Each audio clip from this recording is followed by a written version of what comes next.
Europe 1, 6h46. Retrouvez la chronique Innovation avec EDF. Bonjour Sandra Freeman. Bonjour Bruce Toussaint, bonjour à tous. Vous nous parlez ce matin d'un traitement inédit qui est actuellement à l'essai pour soigner l'arthrose, la maladie des articulations la plus répandue. Oui, il y a 7 millions de patients qui souffrent d'arthrose en France, qui correspond à 65% des personnes qui ont plus de 65 ans. Alors jusque-là, les remèdes proposés réduisent la douleur. Mais c'est tout, ils ne soignent pas. Un programme appelé Adipoa est mené depuis 6 mois au CHU de Montpellier sous la direction du professeur Christian Jorgensen.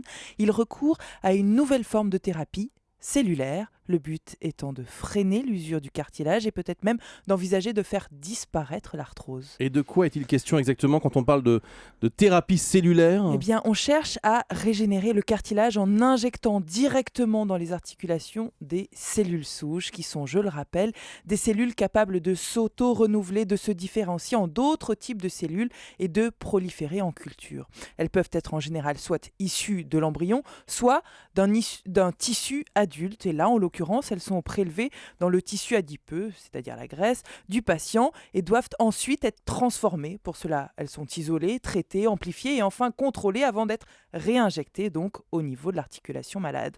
L'essai à Montpellier est actuellement mené sur 18 patients pour trouver le dosage optimal de cellules souches pour régénérer le cartilage sans que la zone ne fasse de réaction inflammatoire.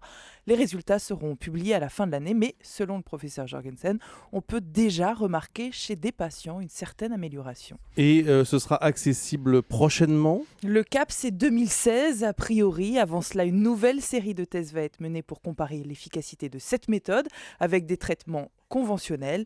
Mais ces nouvelles thérapies cellulaires ouvrent de réelles perspectives. Merci beaucoup Sandra Freeman. Un espoir pour tous ceux qui souffrent de l'arthrose.